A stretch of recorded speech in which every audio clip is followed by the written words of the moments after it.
Oh yeah, oh yeah. Are we on the air? Oh yes, yes we are. What is Wow. going on, beautiful people? Welcome back. It's your boy Blue, and of course we have the homie XP.17. Welcome to I think it's the 17th episode of the Blue Arrow Experience. We have an extremely special guest, and I'm not talking about XP.17. True. Not talking about me. Before we go, man, we took a hiatus there, didn't we? It was like it felt like 2 months we took off. It's Just only with been the like holidays. 2.5 weeks. Yeah, 2.5 weeks. But it's good to be back, man. I'm actually excited for the lineup of guests that we have coming on the show. For the next few months, it's going to be great. And the guests that we have with us tonight, I'm so honored to have them on the show. I'm looking forward to this conversation, and definitely just thankful that you guys were able to make it. And so, without further ado, guys, let's bring on the show the team or part of the crew from FlyByWire Simulations. Who do we have with us today? Hey guys, welcome. Hello, I'm Will. Some of you guys may better know me as Iceman on the FlyByWire Discord. And I'm Holland. My name is Ben. I'm a developer at FlyByWire.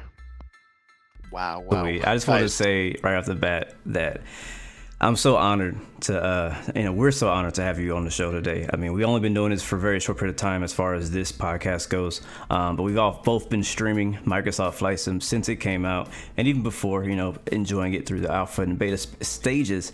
And I just want to thank you on behalf of the whole community for what you and your whole team has put into this project. And that's one of the reasons I'm so excited for this show, is to kind of understand better what your mindset is, what your passion is, what your influence is, and kind of like even some of your plans. You can give us little hints there, whatever. But just huge thank you, my friend. I'm really enjoying the FlyByWire A320NX, and I'm really excited for the A380.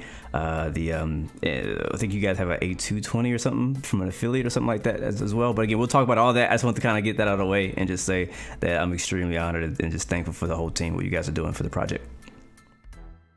Yep, thanks so much. It means a ton, and we're glad to be here. Oh yeah, I mean, I reached out to you guys, and the response I got back was immediate. Like, yes, you guys were definitely willing to come on and share what you guys have been doing for the flight sim community, and we're eager to hear that story. I'm just trying to think in my head where to start, but let me just go ahead and say it, man. Yeah, where does this begin, guys? Where does the fly-by-wire simulation team begin? Is it before Microsoft Flight Sim? Is it P3D FSX X-Plane?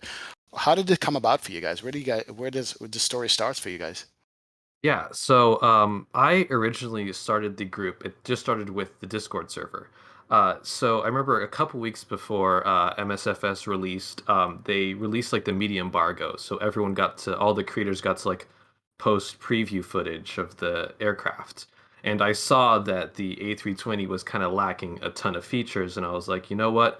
I don't even know if we can modify the plane yet, but I'll give it a shot. I made a post on Reddit, asked if anyone was interested in helping me get on that project, and then people just joined the Discord, and it grew from there. And this is Iceman speaking, by the way, guys, on the bottom left. Just want to point that out. Wow.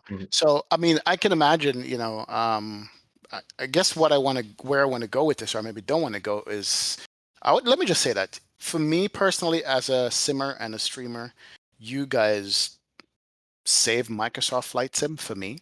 Now, don't get me wrong. There's tons of GA planes out there. There's tons of other kind of flying you can do. But for the flying that we like to do, which is IFR flying with either a 737 or Airbus, you guys stepped up and do that. So how was the response to the Discord when you guys started it and asking for people to come in and decided what you're going to do? How was that?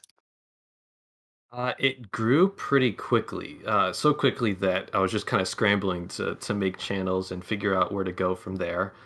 And then we found out that we could kind of modify the default A320 and just started adding new features, stuff to the eCam, just like a couple extra messages, and got really good reception from there, and it just kept going. So did you have any background in this type of work before getting into this? I didn't. I mean, at the time I created, I was going into my last year of college, so I knew programming because that's what I was studying. And I've flown maybe flight sims for maybe a couple years before, mainly like X-Plane. But aside from that, like no experience with coding aircraft for flight sims. Wow. When So I joined, sorry, go ahead. No, go ahead. no, Go no, ahead. Go no. ahead. Okay, Go ahead. so Continue. I joined in, like, this is going to be surprising for some people, and I tell this to some people, and they're like, what? And MSFS was really my first real flight sim. I think the only time before I touched a sim was FSX when I was 12 years old. It was a long time ago, and it wasn't anything serious. I didn't know how to start a plane from cold and dark. I would just fly around. MSFS was the real time I really got into, and I actually bought the game because of Fly-by-Wire, because I saw this post on Reddit. I was like, okay, that's interesting, because just like well, I was in my last year of college in computer science, and I needed something a project I could work on with other people to put in my resume, because that's something that's really beneficial in programming, to work on projects like those. So I found this, was like, you know why? I love aircraft. I love programming. So I'm going to try this out. I got the sim. So I never programmed any sim aircraft before, but I went into this with programming knowledge, but aircraft, that was a total mystery to me. So a lot of learning to do there, but yeah, because there's a lot of things that are aircraft specific and take time to learn, but Yes. regardless, it was a great experience to just learn all of this. That's Oh actually yeah, and we're really cool that, I mean, neither of you guys like, you weren't like a developer with experience from X-Plane or from P3D or from FSX, anything like that. So it sounds like neither of you guys had ever really done any programming for a virtual aircraft, right? Yeah. Yeah. Wow. Yes. So is it the visuals of Microsoft? What was it about Microsoft Flight Sim and the A320 Neo that you guys decided, you know what, this is going to be what I'm going to spend some good amount of time on? What was the key for you guys individually, Will and Ben, that make you decide you want to jump on it? Yeah. Well, I mean, when the first ever previews of Flight Sim 2020 came out, I'm sure, like among many others, like that, they just made my jaw drop. Seeing Oh like yeah. New York with like all the buildings fully accurate, I was like, wow, this is like the next level of an immersive flight sim. So I was like, I'm definitely getting this. And then I during like the kind of year until it was released, I played X-Plane, and really got into like the TOLUS A321 and kind of Airbus aircraft. And then when I saw that it could be modified in Flight Sim 2020, and there was an Airbus there too, I was like, you know what? Let's try to make this as good as it can be. Hmm. Wow. And Ben, same thing for you? Well, for me, I think it's I saw this project. I was like, that's an amazing opportunity, and the Airbus, I quickly learned, was a very like computerized aircraft, right? And it's very when it was launched, it was a very innovative plane. And I think all that software and hardware design of the A320, all the complexity and all the automation was really appealing to me, as opposed to more like older aircraft or simpler aircraft in general. So I think the complexity of an airplane like that just was like, wow, I want to see what happens if we go all out. Like we do everything we can do, and like just do everything we see, and every computer, every system, what would happen? Like, is that even possible? Like, that's what I said, and like, we should look into this, because that looks really complex, and it sounds like there's a lot to learn and a lot of things to explore. So that's So really what made me interested. So speaking of complex, I want to reverse and ask how you guys got connected. Like, I know that, Iceman he said he put a Reddit or a forum post out there. I'm wondering how you guys met, but also I want to know is when you guys first decided to jump in to Microsoft Flight Sim and jump into modding the code of the A320, how much of a mess was that exactly? Because I know a lot of people always complaining about the SDK, that this is possible, this is not possible. Like, how did the actual coding structure look when you jumped into trying to make changes? Well, when we started, there was pretty much no documentation, but the code itself wasn't like encrypted or anything. It just wasn't there to be like, it wasn't ideal to modify, right? But it wasn't encrypted either. It wasn't like logged down. Um, So a bit difficult, but like what we would do is we'd have like voice chats, and we had someone streaming the code, and like a bunch of people in the voice chat like figuring out how this works. Wow. Because none of it was explained, so we really had like no tools to debug the code or see a log of what was happening. We had absolutely none of that. So it was trial and error and like figuring out, okay, how does this work? What does this do? Why do they do that here? Um, and I think, at the start, it was really adding simple display elements. So it wasn't that difficult, but definitely as we went more into complex stuff, we realized, okay, we actually have to redo some of these things from the ground up. Um, which is so the default code, wasn't absolutely impossible to deal with, but it was really hard. You needed experienced developers that knew how to figure out stuff. You couldn't just go into there and start editing stuff because some of the things you saw were not really clear about what you were doing. Wow. But just to get a bigger perspective, how big do you say that the fly-by-wire team is now? Like how many people are working on it? I would Um, say, go ahead, Will. I would say so. There's kind of different levels to it, Mhm. and that pretty much anyone can contribute to it. Kind of open, like add some code and like present that to us Hmm. on GitHub and say, hey, can we add this to the plane? We'll review it and add it to it. But I'd say the core team is maybe like 30 to 40 people. But Wow. in addition to that, we have a bunch of pilots and engineers who will like meticulously check anything we add to the plane to make sure it's accurate. So, Yeah. um, in short, quite a lot of people. Yes. Yeah, we're going to go there about pilots and different inputs and so forth. But I forgot about the aspect of it, which is the GitHub as well, because I'm still not too versed in how GitHub works as far as the community code sharing or helping. So you're saying that there's a team that you guys know and talk to, but other people can say, "Hey, man, I have a fix for XYZ. Here's my code. Can you look at it?" Is that how it goes with GitHub? Yeah, so this is something I sometimes will talk about, like thinking that everyone else is kind of like a software engineer understands this. But so basically, yeah, GitHub, that's where we have all of our code posted to, and someone can open what's called a pull request. Basically, they added some code to the plane and like, hey, can I add this back to the main project code? And then so we'll review that and like suggest changes, and in the end, if everything looks good, then we'll add it to the base code. So it's Hmm. pretty much accessible to anyone. Anyone can read our code, which is super nice. You can just see how accurate we really are making things. That's actually really because I'm just like XP. I had no idea how that worked. I always see you guys have a GitHub. Other projects have GitHubs. And you talk about how it's a community-driven project. And I'm like, how does that work? I mean, how do you have 30 people working on one project plus allowing the community to go in and make adjustments and then apply them? But like, what percentage of those people, right, outside of that 30 or so that you have on the main core team, what percentage of those updates are actually getting shipped out to the versions that we're playing now? It's hard to say. I'd say the majority of things end up getting into the project.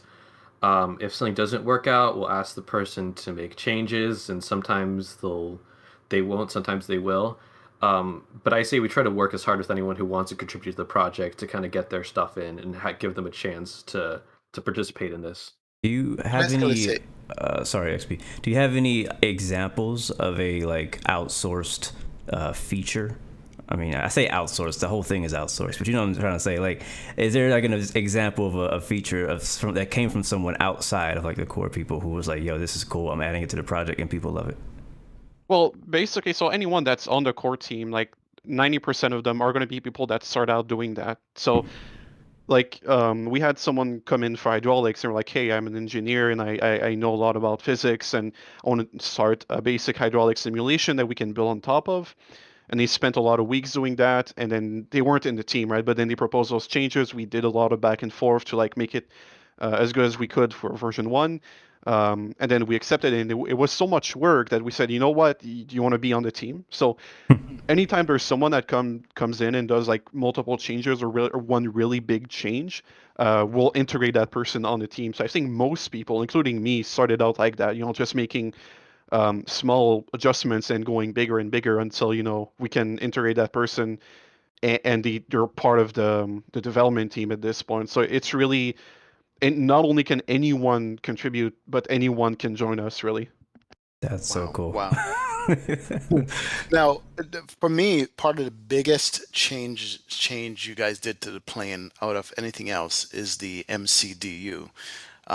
Was that something that you targeted first, last, in the middle, or you just waited till you have info on it?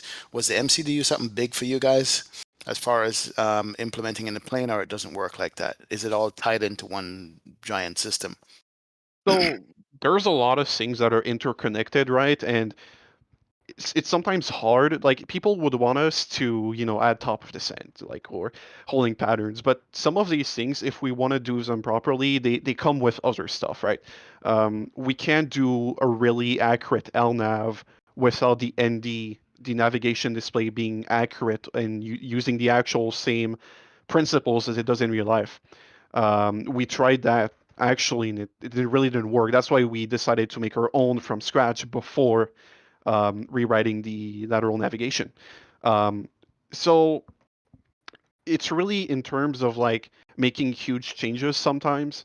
And MCDU and the FMS kind of goes into there where it's integrated with so many things that we kind of had to think about it for a while. We wanted to do something, and we're right now doing that. Like I wouldn't say we're not even at half of what we want to do for the FMS. Like we Oh, have so many ideas and things we want to do and like so much details we want to add, but we really wanted to take the time to not only do something that looks realistic, but uses the same software and hardware design. I mean, hardware, emulated hardware, of course, but the Right. same design as it does in real life. So not only do we replicate how it looks and behaves, we also make that happen using the same principles as it was designed in the actual plane. And that takes a while because we need to figure out, okay, how do we do that? Do we have enough information? Two, how do we make that performant, right? We don't want to tank frame rates down because, these are complex computers in real life. So we can't simulate every single line of code in that, obviously. So how do we do it efficiently? And then what do we need to change alongside that to make that happen? Um, so really from the start, maybe not from the start, but like a few weeks in, we were already thinking about the MCDU and how to improve that whole flight planning system. But it took a long time, and right now we're kind of integrating all of that finally into the development version. And so it's been really a year plus long process, but it's paying off. And I think doing things that way, taking our time to do it right, research the very fine details of it, and how it's done in real life, I think that was worth it. Oh, definitely. And which leads me to the next question is, what is your knowledge base like? Where do you get all the information from for the proper implementation of the MCDU and stuff? Like, is it pilots? Is it manuals? What do you guys use as reference for that stuff? Or who do you guys use? So we'll talk to pilots a lot and engineers. They can give us information on how certain things are done, how they look, how they behave. Obviously, there's other resources we use that are more technical, and we make sure that what we do follows how that's like specified.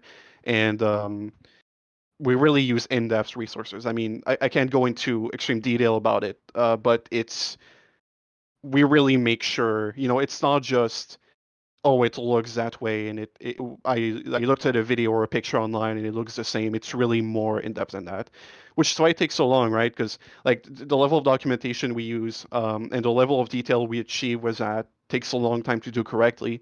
So yeah, it's a mix of all those things: pilots, engineers, technical data, people we talk to, industry experts. We have people from very nice places that can talk to us and like say, okay, that's how usually this is done, and people who've like worked in the aerospace industry before, people like that. So it's really a mix of all kinds of resources. nice. Quick question from the chat. I've seen it pop up a couple times. What language is all this written in for coding? Yeah, so the main kind of language when we first modded the default A320, um, all the default planes were written in HTML and JavaScript. So basically, the stuff that you read websites with. The Crazy. displays will still use that essentially, and the kind of systems we have, like fly-by-wire systems, electrical, hydraulics, we write those in a mix of C++ and Rust. Gotcha. It's really interesting to me the fact that they were able to program an aircraft in a simulator using the same code you use to make a website. With Mhm. HTML. Wow. What part of the airplane use the HTML? I'm just curious. The displays, like the PFD, the navigation display, all that. That's basically like a mini web browser that the simulator runs there, and that just talks back and forth with our system's code, which is C++ and Rust and everything like that. So do you see that as a positive, or is there better ways of making that happen? Um, Honestly, I do see it as a positive, because it just makes development so much easier. You can kind of hot with the some of the tools that Working Title helped develop. You can hot reload the display gauges while you're in the plane without having to reboot the sim, which Mm. saves a ton of headaches. There are like some performance issues that were present kind of at the beginning of when the sim was launched that have been slowly ironed out by the Sobo team.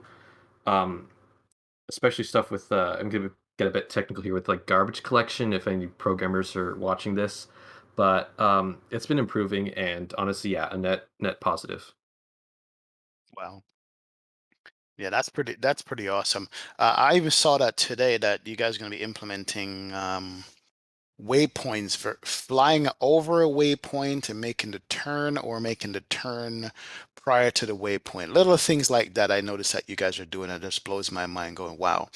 And I still don't know which is right, or how it's implemented, but that's something I saw you guys posted as well, right? Can you explain that to me, or to the audience? So the overfly The waypoints. overfly waypoints, yeah. So when you're flying a procedure, it's like a SID or STAR, departure arrival, you'll have a bunch of rules that aviation authorities will set in order to like instruct pilots on how to fly this procedure. And that's done via leg types, and a leg is really like a waypoint in your procedure, and those have different constraints, right? So some of them will tell you, okay, fly this heading until 5,000 feet, fly this heading until you get vectored by ATC, or intercept this radial to this waypoint, hold at this waypoint. There's a bunch of rules like this, and the FMS will interpret those and generate a path and align on the ND according to that. And all these things like overflies, holds, intercepts, course captures, those are all encoded that way. And as we implement all those things in the FMS, it becomes more close to how the actual plane in real life would do it. Um, so in terms of, let's say you compare what we have right now and what we have in a month, so the changes we're doing is supporting more of these rules. So right now we only support going from a waypoint to another waypoint, which is really basic, and that is not how it works in real life. We're really aware of that. But we're working on massive updates that add a bunch of other supported rules that will enable much closer following of the real life chart, right? Um, and this is all really complex because you're solving a huge math problem. Because remember that the aircraft, it has speed, it has inertia. If it turns, it takes an amount of time to turn in the right direction. So you need to take into account when you're guiding the plane via the autopilot to not overshoot something or to stay on the course, because if you do, you might end up in the course of another aircraft, or you might end up in a restricted area, or even worse in terrain, right? Um, Especially with RNP, right? So those procedures really designed around sticking to the line and not deviating from it with a minimum performance requirement. So it's really hard to get it right because those are really math and performance problems based around how fast the aircraft's going, its weight, where it needs to go, the angle of the turn.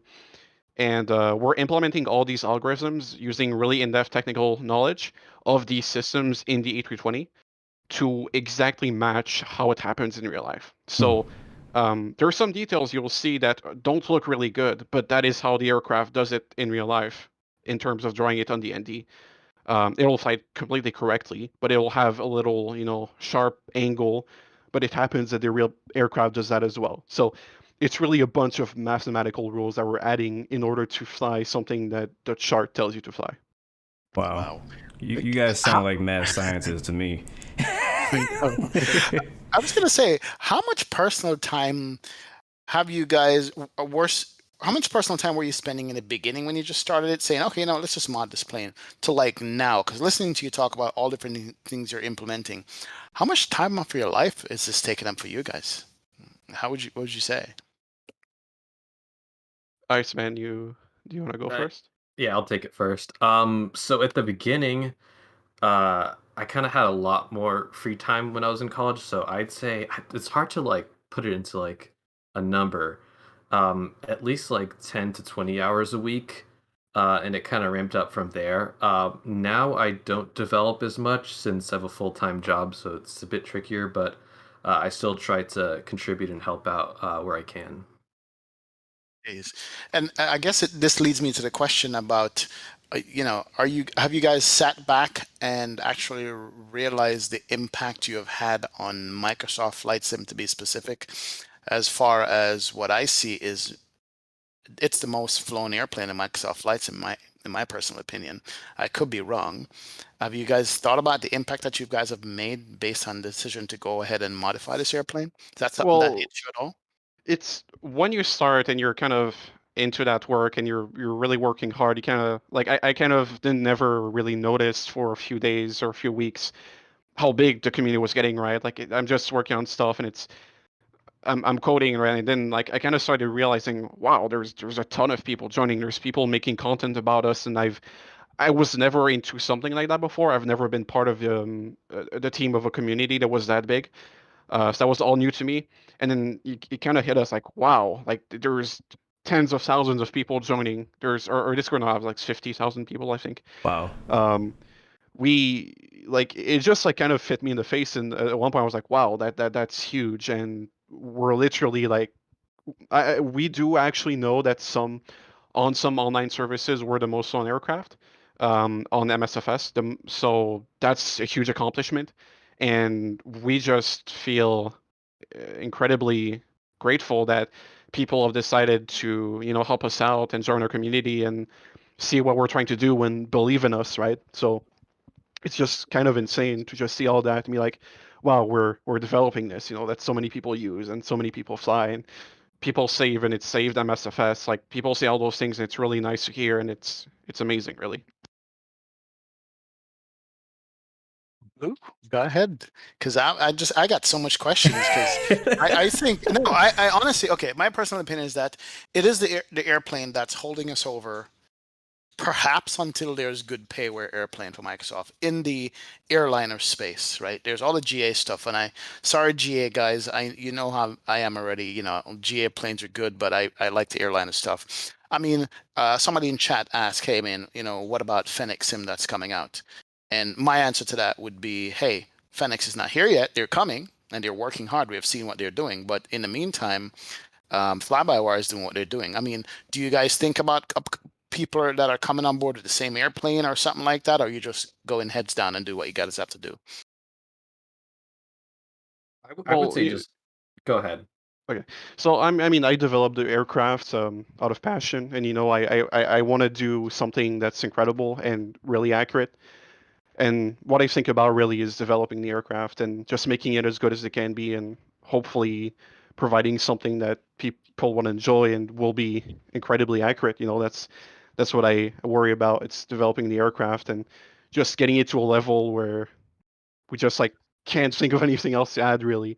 So that's my main thought. Like it's really developing the aircraft and getting it to where we want it to be. Yeah, I would. Sorry, go ahead. Yeah, go ahead. Go ahead, Will. Go ahead. Okay. I completely lost my train of thought. Give me just a second. Yeah, no worries. I was gonna. Okay, yeah, there we go. So I would say also at least for me, one of my goals is to kind of squash the notion that kind of freeware aircraft can't like compete with payware and get to that level. And honestly, if I were to look at like the beginning of this project from a third person like kind of point of view, I would be skeptical of like a freeware group trying to make something really accurate, because in the past, pretty much the only thing that we've had similar to this would be the Zibo 737 in X-Plane. And that was like also a modification of the default 737 there. But historically, like in flight sim, kind of payware has dominated that space. And we want to kind of with the new sim and this new platform, we kind of want to usher in like an era of like freeware that's actually able to compete, if not surpass, the level of some of these payware planes. Oh yeah. And I think you That's guys are welcome definitely news. doing that. You're definitely doing that. I honestly, I mean, I know we don't have any airliners really yet to compete against, but I feel, I'm excited about the Phoenix too, like a lot of other people are. But I think it's really just going to be an addition to what we already have. I don't think people are going to stop flying the FlyByWire 320 NX when we get the PMDG 737, when we get the Phoenix A320, when we get these amazing planes that we're all looking forward to from these payware developers. We're spending a lot of time, a lot of money on these projects. But you guys, just based on what I'm hearing and the passion you guys have, I know you guys are not going to stop, right? I assume you're going to keep pushing. You're going to keep making that plane even better. Does the thought of competition kind of fire you guys up at all? Honestly, I would be lying if I said no to that question. Because I've always driven to just be the best, or like try to work as hard as I can and make this kind of project be the best it can be. Mm-hmm. I remember back when the CRJ was being released, I was like, what if like as soon as that's released, everyone just jumps ship and just flies only the CRJ? And I was surprised to see like so many people still stuck with us, and I was like, okay, maybe this has grown like bigger than I realized. Um, and then yeah, it's insane.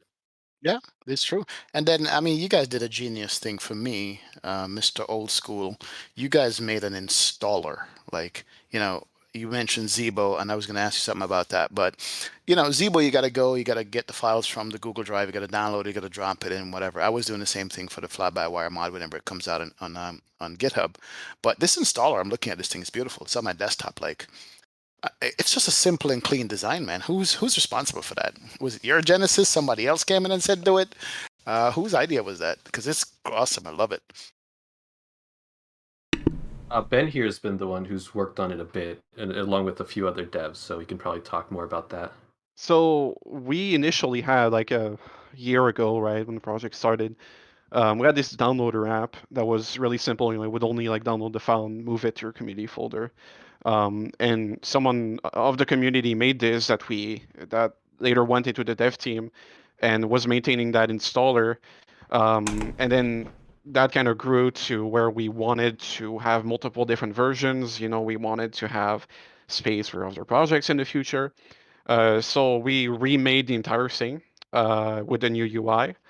I made the initial and the second design being the one you have now, and I'm working right now on the third design that you're going to see soon, which is going to focus on having more people in the installer, and you'll see that soon. So yeah, I worked on that along with other members of the dev team like Falcon, Foxtrot, Sierra, other developers who've helped a lot on that, and it's been really hard, really. It sounds like a simple thing. You download a file and you put in community folder, but we have millions of downloads. We have tens of thousands per week, and like it's a lot of bandwidth. It's a massive aircraft. It's 2 point something gigabytes at this point. It'll only grow from there, So we have to do like modular updates. We need to set up a CDN with download servers across the globe. We needed to fix some issues with detecting the package. There was like a lot of things we didn't anticipate for. So a lot of work went to that, and I'm really glad you're enjoying it because it's something we really took time to make great because we want the experience to be as good. Because like if I come out and say, oh, you can compare us to this payware aircraft, so I mean like not anything specifically, but like if I say we want to offer that experience, it doesn't matter if you have to jump through hoops and like download from GitHub and like edit scripts and like do stuff manually that you wouldn't have to do normally. So if we're going to claim that level of quality, then that's part of the equation, right? We can't just skip that. So I think everyone really worked hard to make everything as streamlined as possible. So Well, speaking of streamline, and I have so many questions, XP. It's crazy. yeah, go ahead. Go ahead. I want to talk about the jump to the standalone 320, and how did that work? Like going from the default one to the one like your own version. You know what I mean? I think Iceman, you were part of that process. Yeah, was it Honestly, forced? Was it forced? Did you have to do it? What was the thinking on that? it was something that we planned to do for a while. The reasoning behind that was as long as we were kind of like tied in with the default plane, every time a sim update or a world update came out and they sub a changeling with the default plane, it would cause problems with our plane, and so we'd have a few days, like a day or two, where we had to just go in and fix everything. Um, and eventually we were like, you know what, if we just separate this entirely, then those changes won't affect us. So eventually we got around to doing that, and it definitely helped out a lot in that regard. So I'd say that was like the main driving force, just Gotcha. trying to not get affected by all these sim update changes. And was that kind of something that helped you guys make the move to Xbox as well originally? So we were in the marketplace briefly, but I'm trying to remember the exact reasons because we posted about this some months ago, where because of a multitude of reasons, I think one of them was like licensing. The majority of our kind of dev team weren't comfortable with the license we had to use to be in the marketplace. We kind of had to maintain a separate version because there were things that just weren't compatible there. Maybe Ben can talk more about this because it's escaping my mind at the moment. So how we talked earlier about GitHub and how it's a community project, right? Anyone can see the code, and of course we don't want someone to go and take the code and then make a payware plane and then sell it, and then they like they remove the community element from that, right? We don't want that happening. And there is special licensing that will apply in that case where we say, okay, if you make a version of that plane, like a custom version, it has to be open source. Like it has to be a community project. You can't make a payware. I mean, you can charge for it legally, but you're required to also make the code available. So there's really no point in doing that. Right. So we wanted that requirement because that not only protects like the whole spirit of the project, but it also makes sure that all the hard work we do, it doesn't go to, someone making profit like that. So that's something we really don't want. And unfortunately, we couldn't do that with the marketplace. There's valid reasons for that. Like, it's a legal concern to host files like this. It's perfectly understandable. So we decided, that's not going to be for us. And we're going to keep distributing via our installer. Unfortunately, that means we can't support Xbox. But at the end of the day, we want people to keep displaying in their community. We don't want someone to take all the code and make a proprietary project with it. Gotcha. I was wondering, like, how are you able to guard that? Because I feel like since you say it's open source, it sounds like it'd be so easy to just take the entire code and then slap a different name on it and be like, all right, payware A320 Neo, Yeah, I mean, if you want to do that and you want to do a freeware open source one, then you're allowed and we encourage you and we'll help you. Just like we don't want people to start saying, okay, like I'll charge $150 for it and I'll give nothing back to the community.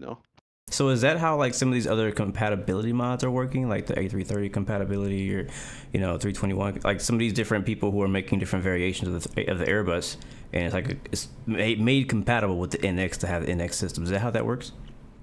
Yeah, pretty so much. their code has to be under the same license, which they all respect. Like if there's ever someone, we don't like go after people. We talk to them. We say, hey, look, like there's this license, and that's what you're required to do, and that's why you have to credit us, of course.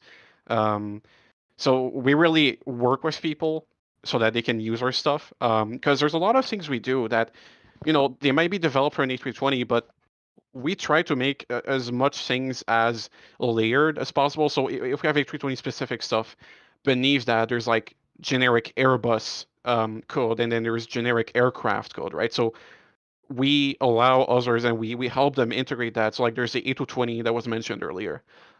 We worked with them really closely on some of that code, and they took a lot from us and we gave them a lot. And we even took some from them. We exchanged all that knowledge in that code, and we collaborate. And that's what's beautiful about this, is that we can all work together on making these incredible aircraft that people are going to be really surprised by when they're fully done, how accurate they're going to be. And we can all work together. It's not a competition between, us and them. It's collaboration. So that's that's the beauty of it.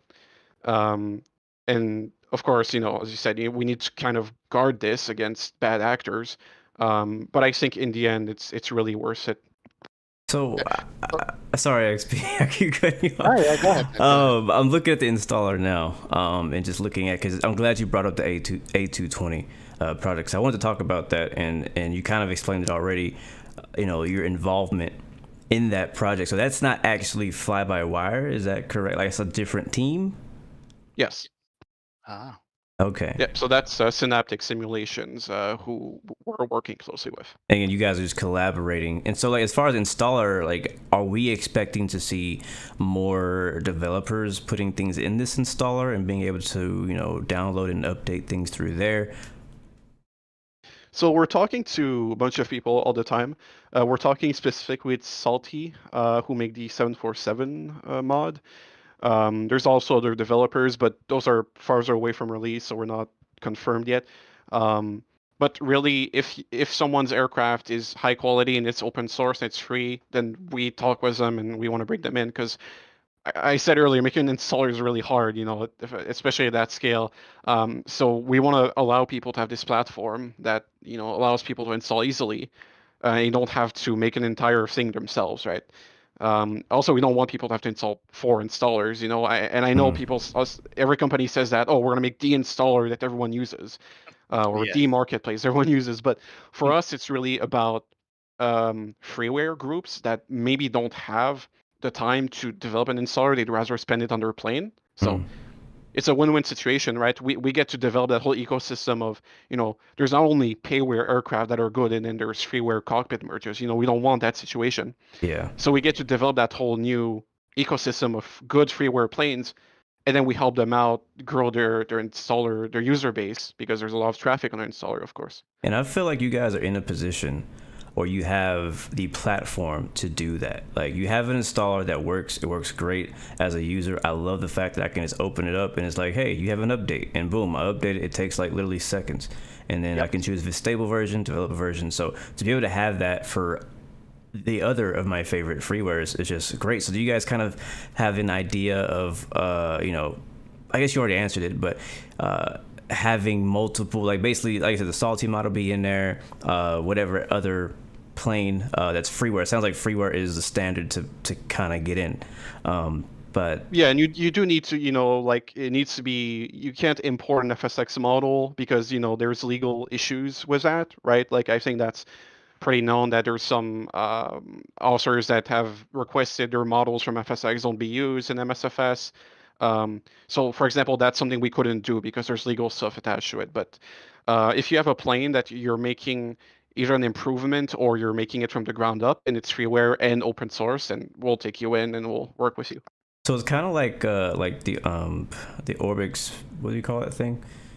Central, similar? Is it similar to kind of like Orbix Central, where you have like this platform where everybody's downloading scenery and then get it all in one place and update it there? Yeah, basically, you won't have to change apps to update another plane or see another one, or like configure an existing one for like for example, if you have R820 and in the future we have like, I don't know, an A321 Neo, an A320CO, whatever. Don't say that. Don't say that out loud. People go crazy in the chat. Let's say an X amount of, like, between tomorrow and in 15 years. All right, I'll give this big of a range so no one thinks I'm saying anything. All right. So when we have variants, you go in there and you select them. It'll change your files. You won't have to do anything complicated. You won't have like 4 files to download separately for different versions that you can only have one at the same time. No, it's going to be really simple, and that's going to work with every aircraft we'll have in there. So if other developers also have their variants or other planes, they can do that as well. Maybe even scenery eventually. We never know. For like other devs, we don't have plans for that currently, but if someone's come to us and say, hey, we're a community, we do scenery, can you host our scenery? Like, sure, we're down to do that. The potential is installer is so wide open. I think you guys are gonna need a whole other department for this. Well, here's my question on the installer, and I have to go here and ask because all of this stuff takes bandwidth and storage, and you said one airplane is 2 to 3 gigs or whatever. I mean, is it, other than you guys going broke and funding this yourself, is your community donations? How do you fund the stuff? How do you keep it going? Pretty much. How do we, the audience who use your stuff for free, how do we help you to keep this thing running? How does that work right now? It's all funded by donations, pretty much. So,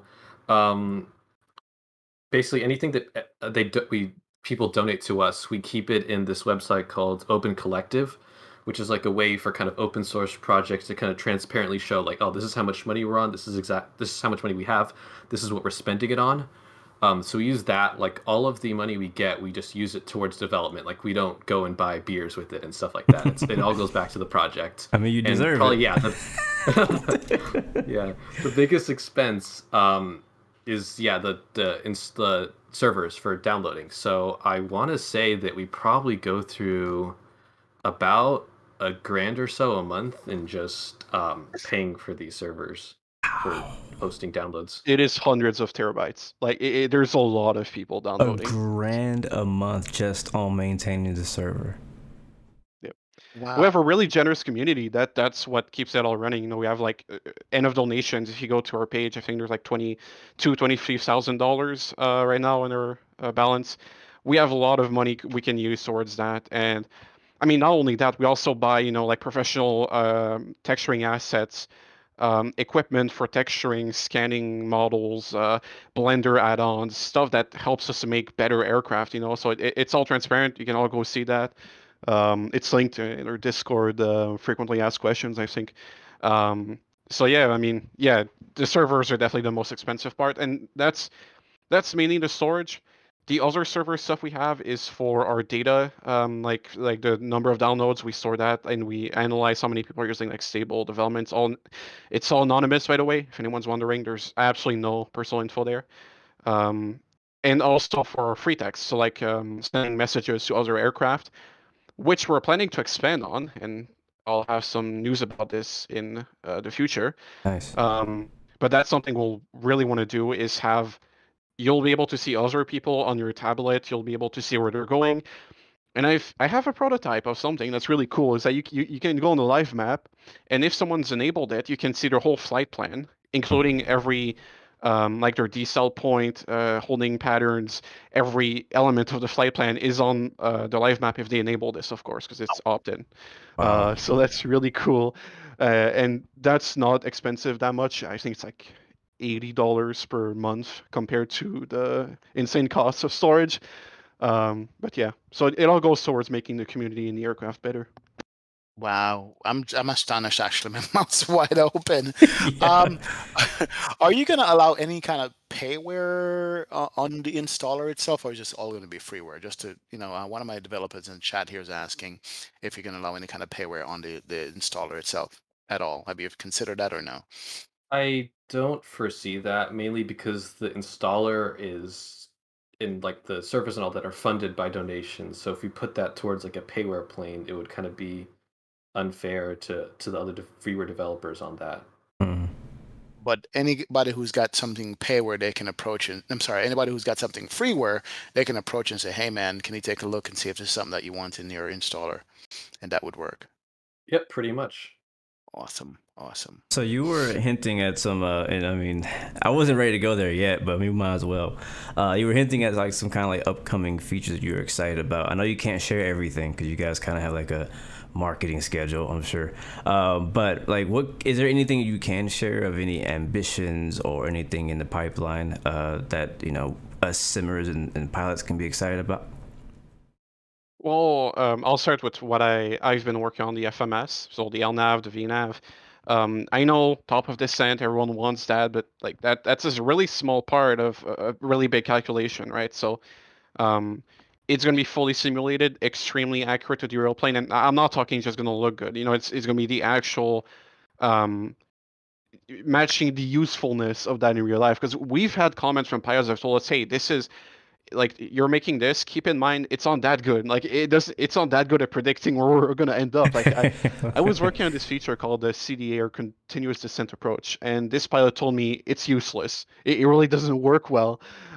So it makes me sad, but I kind of had to make it worse a bit, because we really want to focus on realism and matching exactly what the plane does. So of course the VNav is really useful, but the subtle quirks will simulate all of that. All the error messages you can have if your path is too steep, how it predicts the way the plane is going to return to the angle that you need it to descend at, and the exact way it's going to predict your approach and the way it's going to adhere to constraints. All of that's going to be exactly the same as real plane. The LNAV is going to be the exact same path drawing. It's going to support every procedure as much as we can. There's some nav data limitations that we have to work around, but we're really working to support everything: missed approach, holding patterns, procedure turns, DME arcs, fix and full, intercept points, time markers, equitime points, top of descent, everything you can think of will really have that. So the FMS is really one of the most exciting things, I could say. That's really the core of the rest of the systems, I guess. Yeah. Well, definitely. Somebody's in chat is asking couple of things. What about any plans for 2D panels or even VR? Going further.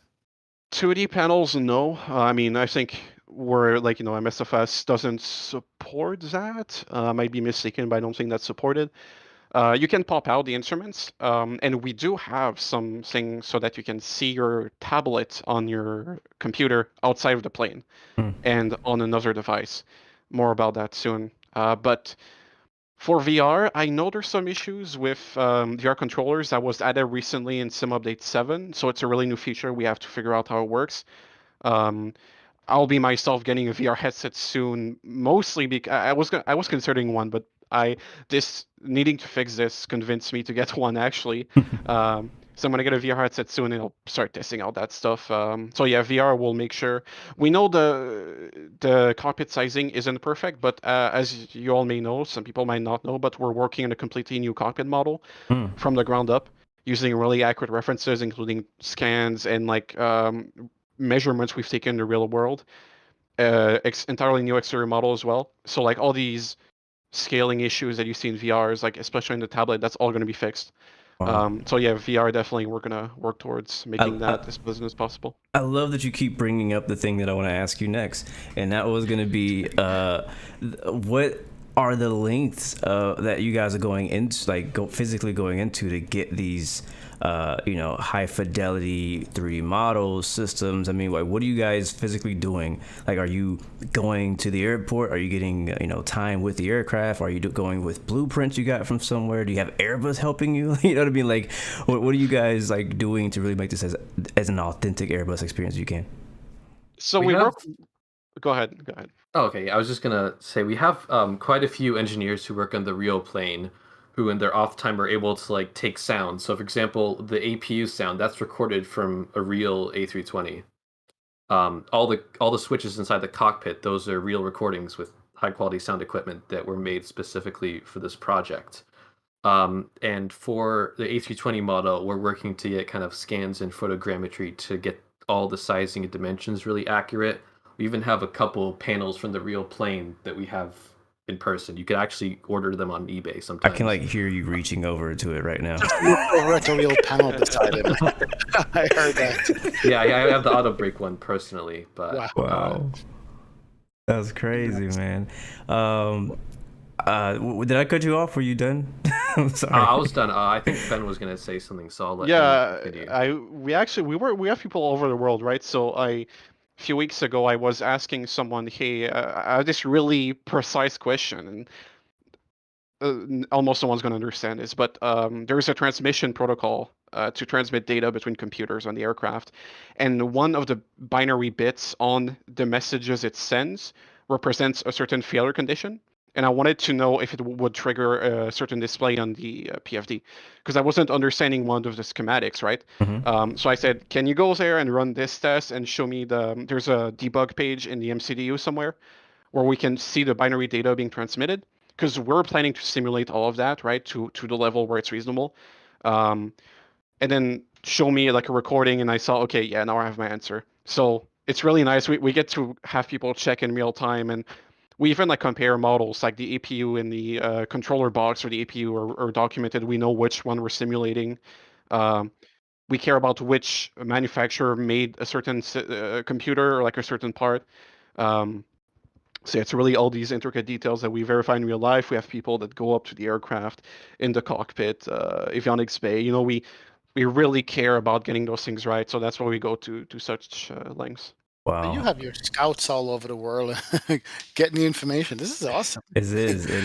You mentioned sound earlier too, and you know me, XP. I'm big on sound. If it don't Oh sound yeah. right, I ain't flying it. Actually, we haven't done the sound any justice during this whole talk so far. So We haven't even talked I about wanted to talk about the sound because thankfully I actually now work around a 320 Neo on a regular basis in real life, and comparing it to you guys' version of the 320 Neo and listening to it, I'm like, this is exactly what it sounds like. And I feel like you could probably ask any pilot in the world, any ramp agent that works around 320 Neos, that like from the APU sound to the engine startup, engine shutdown, PTU switches, all that stuff just sounds authentic. And I don't know, I'm blown away whenever I fire up the engines on the 320. So do you guys have a whole team dedicated to that? Do you have one guy? Is it kind of like people spread across the world? Do they all have professional sound equipment? Like, how does that come together? So the guy it's pretty much just one guy who makes all of the soundscape for the plane. I mean, he's supported by our engineers and techs who are able to record the sounds from the cockpit and exterior, from the real plane, and then they give him those files, and he just works his magic. Wow. Um, yeah. If anyone is familiar, it's Boris. He's our sound guy. Shout He out does to some amazing Boris. work. Shout out to Boris. Is correct. Awesome sound. I'm fielding questions from the chat while you guys are talking here. A couple of them I have. Well, two main one. One is someone is asking if you're going to implement any kind of save or autosave function, because sim crashes happen right in the middle of your 5-hour flight. Is that easy to do? Something you're thinking about doing, or not yet? It's like autosave, like the TOLUS has, for instance. Anything like that can be implemented in Microsoft, do you think? Yeah, Oh, that's. Go ahead. Go ahead. Okay, so I'm sure like it's possible. It's just hard because what you need to like realize when you're trying to save the whole aircraft state is that there's computers in that plane that transition between states, right? There's a pre-flight and then like takeoff and climb and the cruise, right? They all have different conditions that trigger different phases and like go into different modes. And the autopilot is one of them, that has a lot of lateral and vertical modes, protections, and all these kinds of things. So it's really hard to restore the aircraft and then make sure it continues in a right manner. Like all the systems are like one computer isn't stuck in a loop or like in a bad mode that it shouldn't be in. And then it doesn't know what it's doing and it crashes and like. So it's hard to do, but we'll work on that for sure. I think someone was experimenting with this. It's not exactly simple because storing files in MSFS isn't the easiest thing for now. It's kind of difficult to just write somewhere a save to a folder, right? But I'm sure we'll find a way to do this. It's definitely not impossible, and we'll look into that because I agree. Sim crashes. You want to just get back and cruise and continue your flight as if nothing happened. It's a really nice feature that we want to have. Yeah, would be nice. And the other question from chat also, I noticed that earlier on you guys started tweaking the flight model, if I'm not correct. Is Microsoft still the base flight model for the plane and a few tweaks, or what's the flight model in like now? Because it feels so good to fly based on what I remember when the plane came out. When Microsoft came out, it was like just doing all kinds of crazy things. How much flight modeling work have you guys done on it? I'd say quite a bit. So we've been working on the flight model since we started working with the plane itself. Hmm. We have basically also mostly like a one-man team on that, as far as I can recall. Don, who just spends basically an insane amount of time trying to like replicate, like for example, the time to descend from one altitude to another. He'll check the FCOM tables and make sure the amount of time is exact. So over time, we've tweaked it enough so that our pilots are like, yeah, this is the closest you can get to the real plane within the limits of like a desktop simulator. Wow. Wow. That's good to know. I mean, I could tell the difference right away, based on what it was and what it is now. Going from X-Plane to the FlyByWire A320, I don't feel a difference anymore. It's like I used to. You know what I mean? The adjustment is negligible at best, going from one to the other. So that's pretty good to know. So sounds like you guys are just gonna go as far as you could take this stuff over given time. And is that what the plan is, or are you still enjoying working on it today, like when you just started? I guess that's the question I have. You still enjoy doing this? Yeah, I mean, there's always it never ends. Like, if you're making an Airbus, it never ends. You're never done. There's always another computer you can flesh out. There's always another option because, like, like people compare A320s, but there's so many options that airlines can choose, and there's so many weird things that like you never see except in like one plane somewhere that they paid Airbus to do this modification, and then you're like, what? Like there's always this other thing you can do, and so it doesn't get boring because there's always something you can improve. And personally, I'm always excited to find something else I can improve or another system entirely I can start from the ground up. Because we redo things, we're not scared of that. Like I'd say the vast majority of the code now is ours. It'll at some point in the near future be entirely ours. There's gonna be no trace on the default at all, and the model as well will be custom soon. So I mean soon, in like the future. Soonish. Yeah. So we we really want to. It's not only just like making a feature and then like, okay, that's done, moving on. It's like, okay, I've done this, how can I make it better? Like, how can I improve that? Is there anything I missed? Is there anything that I can do and go above and beyond and say, okay, like, no, I've made this look kind of right, but actually I'll look closer and like align it a bit more, like make this system take a more realistic amount of time to do something, or make it do something in a better sequence, or like all details like that. So there's always something else. There's always another layer you can go into to model, and that's really what we want to do.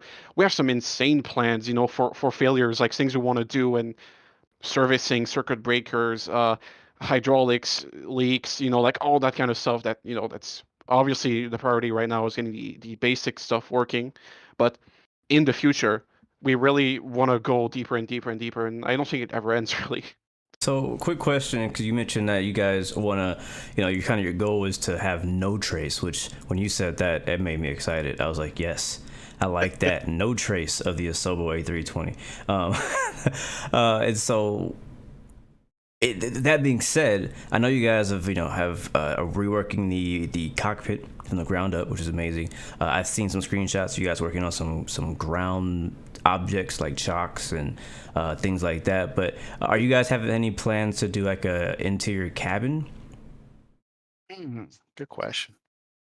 So eventually, yeah. Yeah. So we don't consider that a priority, as in like we won't delay the model if it's not done by then. Like if it's not done, we'll release what's like existing now, it's like the cockpit, the exterior. But it's definitely something we're considering and want to work on. But you're redoing the exterior model of the fuselage too, right? Yeah, we're redoing the entire 3D model. So like, no, we're not going to reuse anything from the default model either. We're going to do our own cockpit with no geometry issues, our own exterior with correct dimensions on the wings and the engines and all that. Oh. And, more detail like panels and like small dirt and rivets and all that kind of amazing like detail that we want to put in. Please dirty it up. That thing is too clean. Yeah. Please just throw some mud on that 320, man. Oh man. Wow. Now, I mean, it sounds like you guys, the motivation level is still there, and I guess we're going to be the beneficiary of that. You guys just being motivated and have a joy working on this going forward. Let me branch here because people are asking as well. Any time frame on the A380 that you guys can give, or no, not yet? I knew like that was going to be a question. I was going to ask that myself next. That was my next question. So as usual, we don't, we don't give dates because if we say this and Right. we skip it, then like people will be sad, right? So we want to do things right, correctly, and precisely over getting them fast, right? Because if we do things fast, like we rush them and it's lower quality, and we're not proud of that, and it motivates us less. So we aim to do something complete. And the A380, we asked a question in our survey: would you prefer an open alpha or a full release? We take that into consideration. The A320 is in open alpha right now. It's 0.7.3, so that's obviously not a final version, and people are enjoying that. So maybe there's merit to releasing something earlier that's really good but not completely fleshed out. We're never gonna do something half baked. But if there's no particular flight warning computer logic that's extremely specific, I don't think it'll break anyone's experience right away. So we'll do it as when we feel comfortable having a release.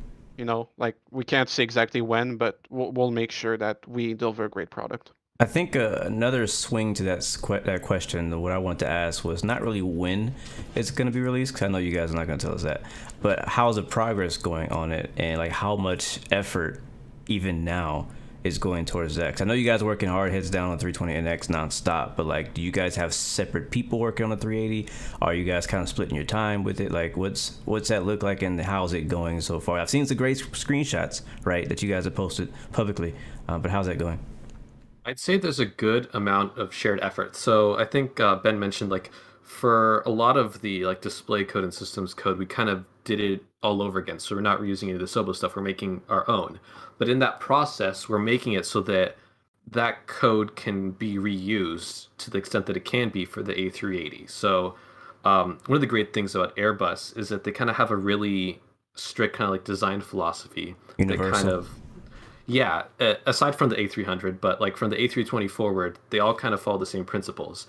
And that makes it actually really easy to kind of share some of the really base code between that. So stuff like the MCD, the FMS, the Honeywell Pegasus that we have in the A320 is pretty much the exact same FMS as in the A380, aside from all the like flight model changes that are different for a different aircraft. But so a lot of work that we're putting into the A320 is also being kind of shared with the A380. So I'd say there's a lot of good work into the systems going on right now. And as far as, we're all excited about the A380, but like, what about the other, oh my God, my dog is freaking out at the door. What about the other, the rest of the Airbus family? Like, thoughts on the 20 CEO, the 21, the 19, and even the 330? Like, what do you guys think about that? I know you guys don't have any release dates or anything like that, but like, what's kind of the mindset behind the FlyByWire team with the other variants? So we had a survey yesterday, I think, or 2 days ago. We launched a survey. Yeah. So we asked a question actually in there, like about those variants, and we got some interesting answers. Like I'm not gonna say exactly what right now because we don't want to. People say, oh, they're making this like right now. So. I do want to know what the community thinks though. Like, what are people? Obviously we're all loving the 320, but like, even like my question is like, so community wide, because I feel like the A380 is a very niche aircraft. Like, would people prefer a 21 over a 380, or would they prefer a 90? You know what I'm saying? Like, that's just my personal question. You don't have to answer it. I'm just saying, like, I'm gonna fly the 380 whenever you guys release that, because you guys made it, and you guys made a great product in the 320. You have great reputation, but the 380 is not my favorite aircraft at all. I'm gonna fly it a few times, and I'm gonna go back to the Neo. That's just me, right? So like, for me, it'd be more beneficial to hop in a 21, something that's flown more often and is still being flown today more diversely. Yeah. So we've said this in the past. I can say it. We eventually, and I say eventually, I don't mean like in 6 months. I mean really like years. We want to do the entire A320 family, like eventually. So like 21 XLR, 19, 20 CO, 21 CO. Like we had this idea of a really old variant with like a simple FMS and older displays. Obviously we don't know the priority yet, but we're definitely planning on doing that. And a big part of that is two things. It's the model that we're redoing, which of course will allow us to edit it out into another variant.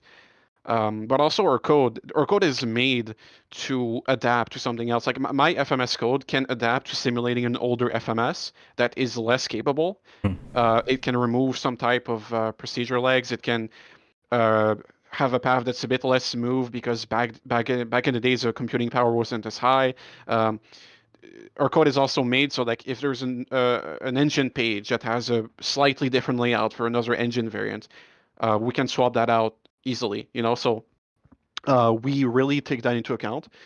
And when the time's right, and when we have the time and the possibility to do another variant, we'll definitely do that. And when we know what it'll be, we'll announce it. That's for sure. So you guys are future-proofing yourselves even right now. Yep. That's amazing to hear. Yeah, so I mean, it makes sense. Once you get the model done, your own model, once you get your own, basically, once you pay off the lease on the Sobos 320, right? And it's yours, you can then start to add the additional variants. So one other question I want to ask, and I'm going to let XP talk, is how different, because I know we talked already earlier in the stream, so if you guys missed it in chat, go back and watch earlier. We talked about the A220, but how different is the A220 systems-wise from the 320 and the rest of the Airbus family? So it's entirely different. It's not even the same plane.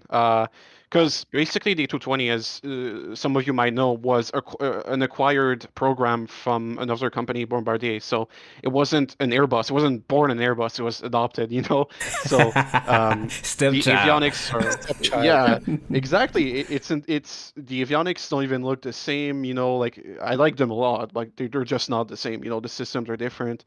It's a different design philosophy. So it's a really different aircraft, but there's a lot of code we write that, like the LNAV for flying a departure, the roles for flying a departure, the different leg types, they're regulated between aircraft. They're not going to be entirely different between different planes, So we can share that code and tweak it.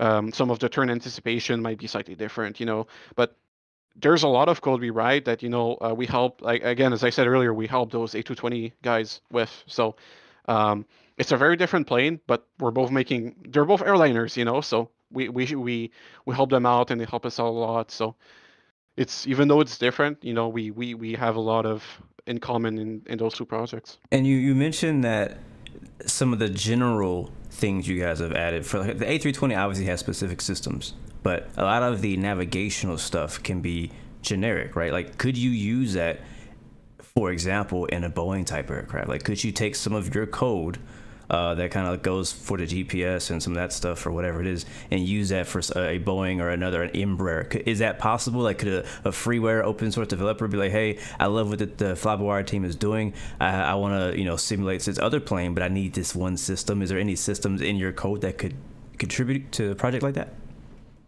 Yeah, so the FMS, the Honeywell FMS, actually, it is used in the E170, I believe. And it'll be almost exactly the same algorithms that they'll use, right? So they have their own FMS they sell to aircraft manufacturers.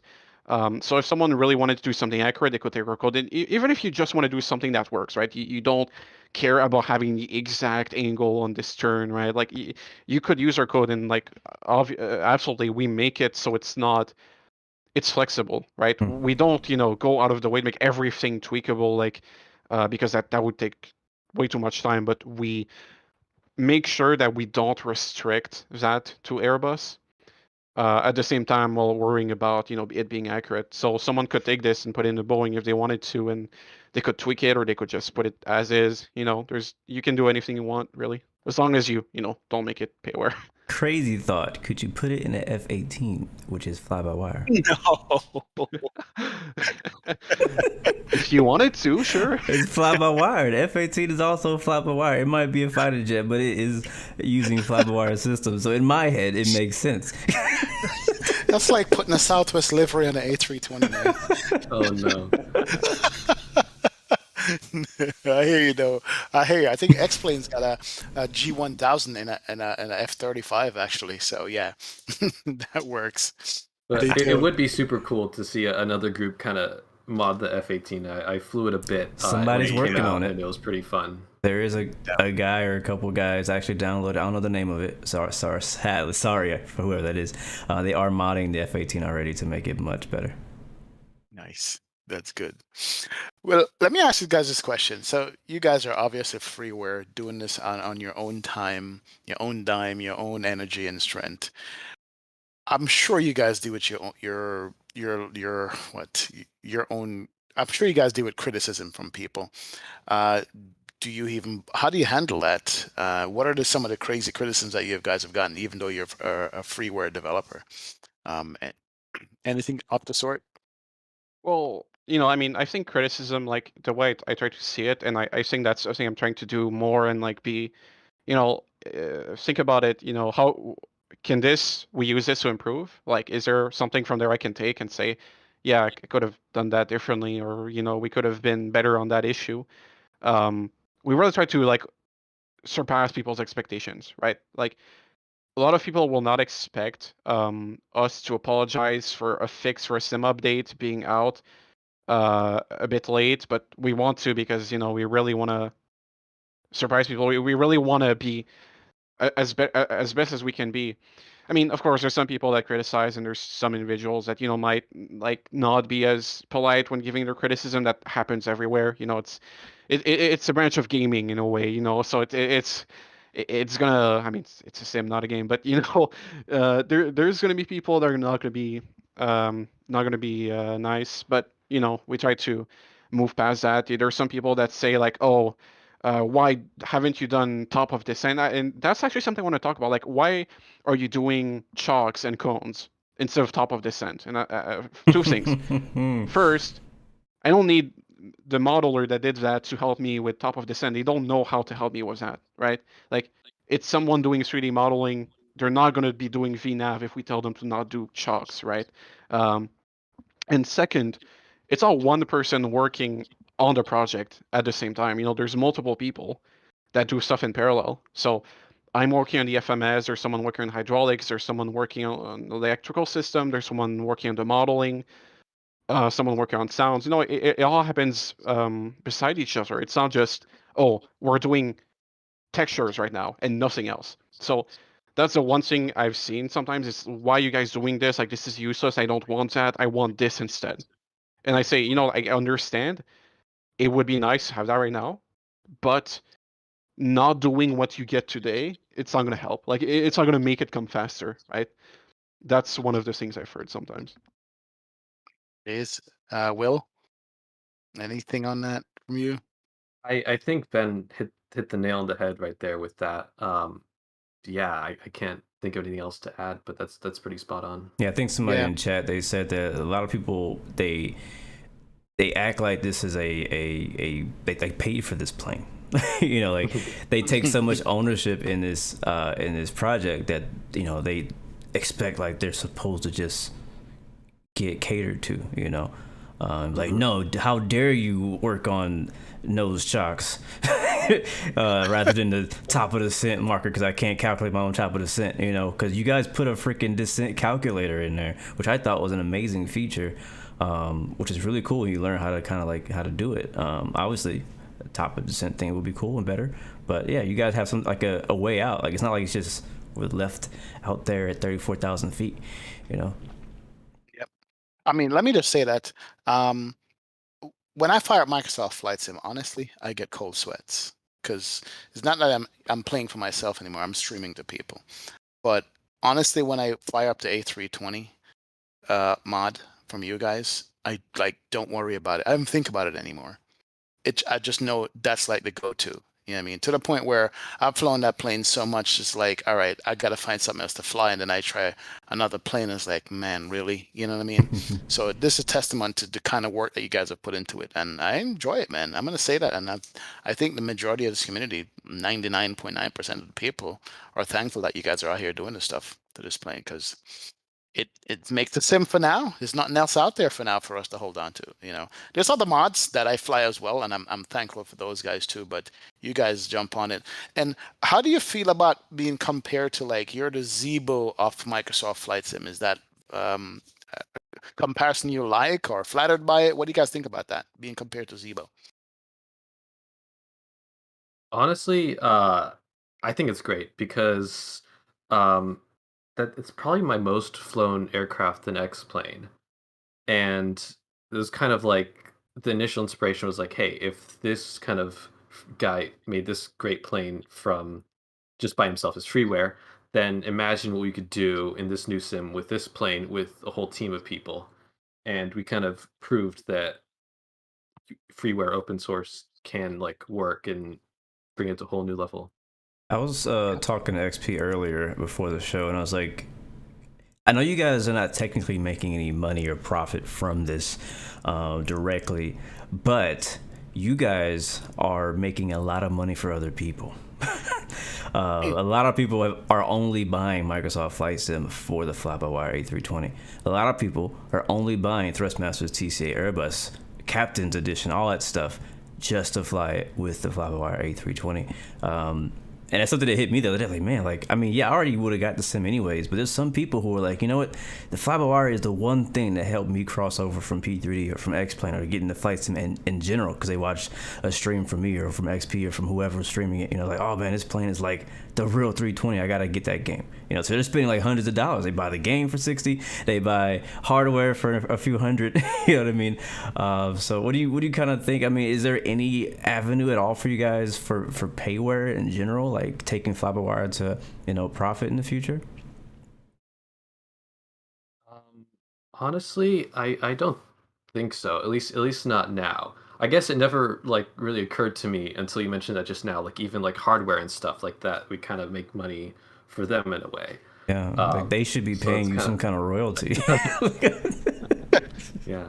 But honestly, I'm just at least I can speak for myself. I'm content doing it for free. Like seeing people kind of like praise the plane and like that's all the kind of pay I need to work on it. And I'm sure it's the same for a lot of our developers.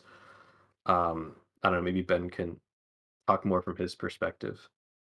Yeah, I mean, I think like, the whole premise and the whole idea is to be open source and free. So I don't think payware would like, something that could be attached to your name. Um, I mean, I have a full-time job I really like, and that's I work on this a lot, like up to 12 hours in the weekends. And to me, it's just like seeing people being happy with it and just imagining like, oh, in 6 months, where are we gonna be? Or like in a year, like it's just insane. Like that's the pay I need. Again, like they just seeing people enjoy it and being happy with it. That's all I need, and that's what motivates me. Seeing people believe in us, and just the impact it has. That makes me motivated to work on it. Nice. That's real. Here's a wild out of left field question. X-Plane 12's coming up. Any chance remotely, 0.5% chance that you would want to mod maybe the A330 that's going to come default in X-Plane 12, or Microsoft's the future and that's the way you guys going? Honestly, I'd say kind of our roots are just with Microsoft Flight Simulators, so that's what we're sticking with. Okay. Because X-Plane, the tech stack is completely different. I mean, if there are any like groups who show up to kind of mod that A330, we're happy to help them out with like documentation and stuff to the extent we can, because Airbus aircraft are pretty common. I know we talked to freeware groups from X-Plane and even like Flight Gear sometimes who are also developing Airbus aircraft and kind of share some knowledge. But we're happy to help out where we can. But I think we're sticking with Microsoft Flight Simulator. See, this is what I'm talking about as a community. Thanks for the answer, but the fact that you're talking to other freeware developers across the different sims that are available, that just like I'm happy about that. You know what I mean? Helping each other out and keeping this community going. That's some good stuff. I appreciate that definitely. Go ahead, Boo. No, I'm like, I don't know, I won't say mind blown, but I'm just like, just listening to you guys talk about how like, you're like, I don't care about the money. I just like that you like the plane, basically. And I just think that we just need more people like you guys in our community. I mean, our community has great people, don't get me wrong.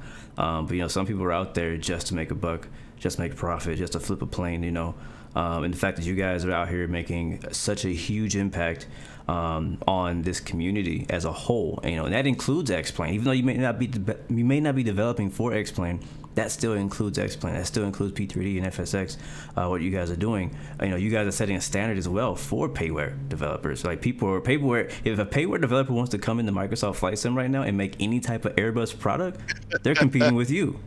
Right? And that's not an easy thing to do. You got like 50 people on your project. You know what I'm saying? So you guys are setting the bar high, and I like that, because as long as you guys are setting the bar high, we're, as consumers, are getting a great product. And the fact that, again, that you guys just like, yeah, we're not doing it for the money. Like, we're not planning to become payware. We're willing to literally help other people, whether freeware or payware, that, give them documentation or whatever. It just shows you guys' humbleness and just like your heart and the way you guys work. I love it. So I don't know. I just feel like I just met a really dope pair of people and a dope team. And I'm glad you guys are part of our community. Definitely. Thank you. Anything that we haven't gone over with you guys that you wanted to share with the community more about, in the future, what's going on now, something that you needed to get out there that didn't have a chance to say, anything at all? So, we're developing a lot of things, and I want to give an example of what we do. I talked about helping other developers, but there's a thing we do that we don't really talk about often because it's not really something that might interest simmers, because it's not really targeted at them. But we work on tools with other developers to make the development experience better. We have this software we're working on called ACE, which is a advanced cockpit emulator, and it's a tool that lets you run displays and avionics outside of the simulator to develop them. And the advantage of that is that you don't need to fire up the sim and wait a few minutes for it to load up, and you don't need to worry about your performance, the graphics card being running at full load while you're developing, heating up your room. You can develop all that outside the sim, and we're working on that with the A220 team. And it's kind of like all these things that we're trying to work on just to enable people to make great aircraft. Like, there's a thing I'm working on right now to improve performance on avionics. I've worked on stuff for maps, on navigation maps. We're planning to work on something for airport moving maps on the A380. And there's someone working on an A350. We're helping out with that as well. Oh, snap. Don't say that. So yeah, don't say that out loud. We really want to make sure that hold on a second. You can't just skip over like you ain't just say A350. I'm sorry. Oh, okay. Just to be clear, it's someone we're helping out. All right, we can't make all these planes at once. Unfortunately, that would be great, but it's a bit too much if we were all doing that ourselves. But we're helping them out. It's. We don't want people to be like, oh, I have all this knowledge, I want to make this plane, but I don't even know where to start, and there's nothing for me to use or start from, So there's a lot of these things we develop, and we really don't get to talk about it often because it's not really something anyone can use by themselves as a simmer, but it helps in the long run have great aircraft like that. And I think push that, seriously, push that.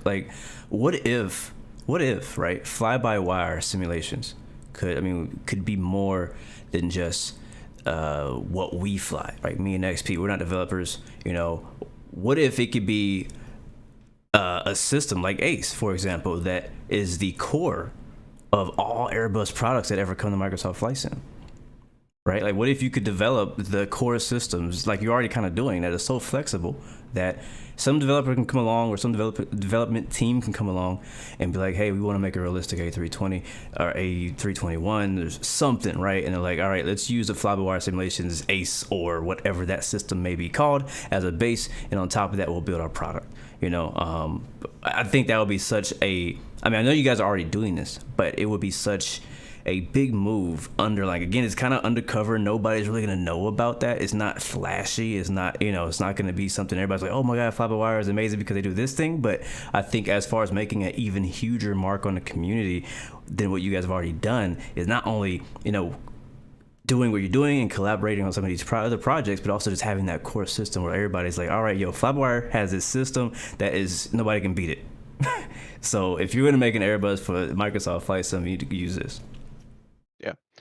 We really want to try to make the best stuff possible. So yeah, like we talk to those people and they tell us, like, oh, this doesn't work. Like that's like we need to improve that, and like we get feedback from people, and we tell them, okay, like this, you should do this differently because you're gonna have like performance issues, or like it's all collaboration and just ensuring everyone has an amazing plane. So like you're saying, like making those base things that everyone uses, that sounds really exciting, honestly. Like um just working as a community to have all those things done, that's an incredible chance we have, and I really want to do that. I'm actually working with all those people and like trying to establish stuff that people can work off of to just make great aircraft. That's And dope. we also talk a good amount with still with the Sobo and the folks at Working Title to kind of give them our feedback and kind of get some of the last few missing puzzle pieces in the SDK to benefit everyone too. I'm glad you brought up Osobo. So is there, I mean, I don't know how closely or how often you guys talk with somebody over there, but is there any way kind of, and maybe Working Title's already doing this, with their move over to the Osobo side of things. But is there any way that you guys can contribute more to the core sim rather than just being a mod on the sim? And do you want to take Well, that one? um I mean, we can't work like on the simulator itself, but of course we give ideas, and we say like, oh, that would be useful, that would be great to have in the sim, like we want to do this feature, we need this, that would be cool, and they add it to their list, and we make suggestions like that help not only us but other people that might want to do that. So we do Actually, have a lot of suggestions. yeah, one thing really cool that's kind of in the works is that in its own public is that Asobo is looking to make an official kind of Blender exporter. So I know there's a official like 3ds Max one, but 3ds Max costs money, and we Yeah. want people to kind of be able to use Blender. So they're looking to make an official one, and they're working together with one of our devs, uh, who was working on kind of like one of our Blender exporters is in progress. So there might be some work collaboration going on there, but we'll see. But honestly, uh, yeah. Got you.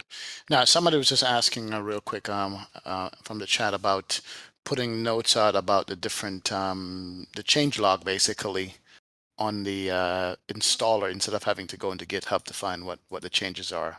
Is that something you might want to consider? You could click on the patch version on the installer, but it takes you over to the GitHub.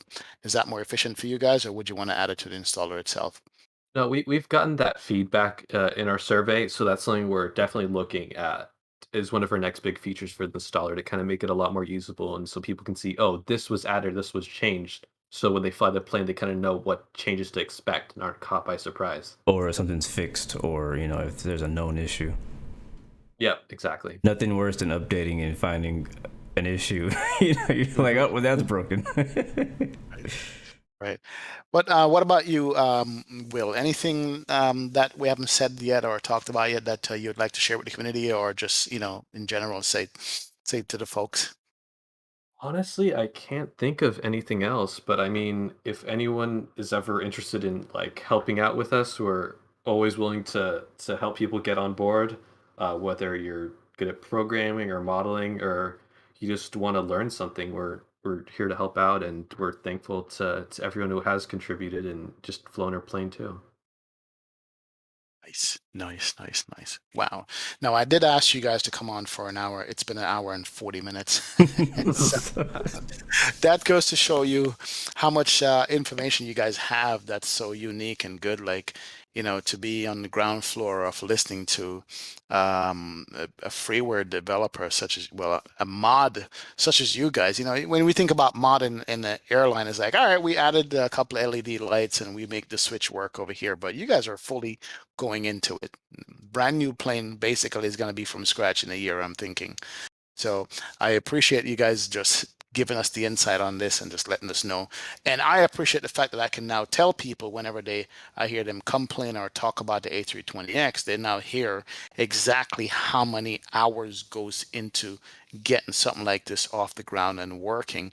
the fact that the servers just to download the plane alone is what, $1,000 a month. Jeez, wow. Yeah, I know.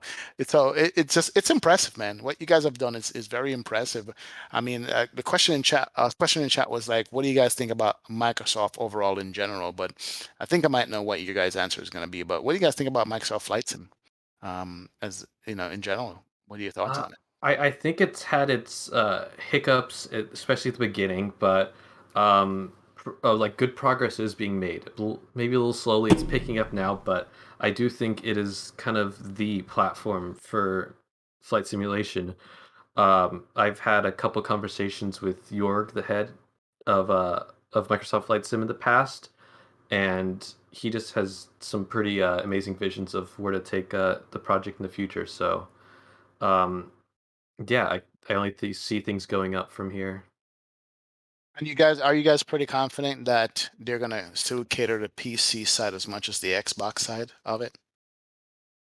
I would say so. Like so people have a misconception, kind of that Microsoft Flight Sim is kind of like this arcadey sim, and they're trying to cater to gamers. They want to kind of put like simulation, like accuracy first, but also kind of that's why they add things like the accessibility settings to kind of enable you to turn on things if you need it. So I don't know if you've like played Forza Horizon at all, but they kind of have that same philosophy there, to kind of add those assists if you want them. So I do think like it in my opinion, like Flight Sim will always kind of be a PC thing first, just because you have um all these like freeware mods, like a freeware scenery, freeware aircraft. But it's going to be like doing pretty good for Xbox too, which I didn't think it would, but I don't know. I think it's great for everyone. One thing I wanted to ask, because me and XP have had this debate on almost every show, and on the show, on air, off air, and it's a debate going around the whole community. And I've been trying to defend Microsoft, because I feel like there's something there that we just don't understand as a typical simmer who flies IFR. And a lot of the thing is, everybody's saying that Microsoft Flight Sim is a VFR favoring flight sim, and from the things that we have talked about in today's stream, in the details you guys are talking about, the things you are able to do and are trying to do and planning to do, doesn't sound like something that's just made for VFR. So like, what's your thoughts on that whole debate of like, this is a VFR sim, it's only made to be pretty, because nobody's seen their favorite developers pop up on there yet with all the airliners. So you basically being the only airliner has been advanced enough to kind of show the links that you can do so far. And with Microsoft, like, what's your thoughts on that? I mean, probably the biggest change that people saw with this new simulator was, oh, the visuals are amazing, and that kind of like took the spotlight. And another big thing is that people sometimes, I guess, don't realize how much effort it takes to make a good IFR airliner. So even though the sim was released, like it was like what, last August, it's going to take at least a year and a half to make an IFR airliner worth flying. VFR planes will be pretty easy to make in comparison. Just some steam gauges, relatively straightforward flight model. You can hop in a Cessna and get all the kind of references you need pretty quickly. But IFR takes time, and now we've seen like other paper developers on the cusp of releasing their IFR airliners. So I think the main missing factor in the equation was just time, and it's about to be everything's about to come up now. So Yep. Yep. Everything is come the first quarter, second Boom, quarter of XP. Yep. It's true. I know. Well, hey, it's true, man. I mean, I'm convinced you're right, Blue. This conversation here for the last hour and a half has kind of said, okay, there's people here putting real effort and time into making great IFR platforms, and I'm actually excited about it. Because yeah, I can't get over the fact that every time I fly Microsoft, it's just so damn pretty. Like, without having to download masses of ortho and stuff. I'm getting convinced more and more. Put it that way. Thanks for the fly-by-wire. It's all the team. Wow. Anyway, a rant over. Well, This has been great, guys. I absolutely appreciate the efforts here. If you guys have anything coming up you want to release, you want to talk about, you want to get out to the community, shout out to Blue, shout out to myself. We'll get it out there. We'll get you back on the show at any time, just to talk. And because this is what we want the community to hear from you guys directly about how this is done. Again, the efforts, the time, the trial, the mistakes, the fixing, the changing. And I think you've given us a much bigger view of what's going on, other than just, hey, there's a new update from FlyByWire, let's go grab it, and we keep flying. So I absolutely appreciate that. Definitely. Thanks for having us on the show. Yep, thank you a lot. Definitely. Blue. Yes, sir. This has been good. This has been really good. I really enjoyed the conversation here, and it just makes me want to go flying, man. That's really it. I want to hop into FlyByWire A320 and send it somewhere. That's what I want to do right now. But again, thank you guys for having the show, like he already said. And yeah, what you got going on this week, XP?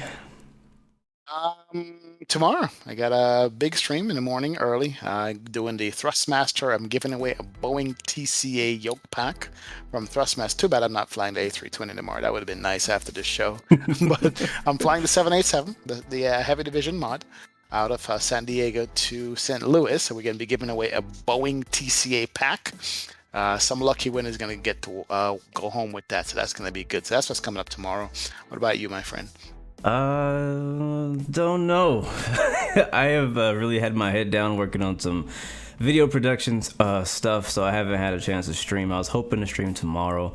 If I do pop up, it might happen, but if not, I'm gonna be working on some editing. So nothing to say right now. Just look forward to seeing some pre-recorded video content for me coming in the very near future. I'm working very hard, so I can't wait to get that over with. Not sleeping much. So yeah. All right. Well, shout out to Will, Ben.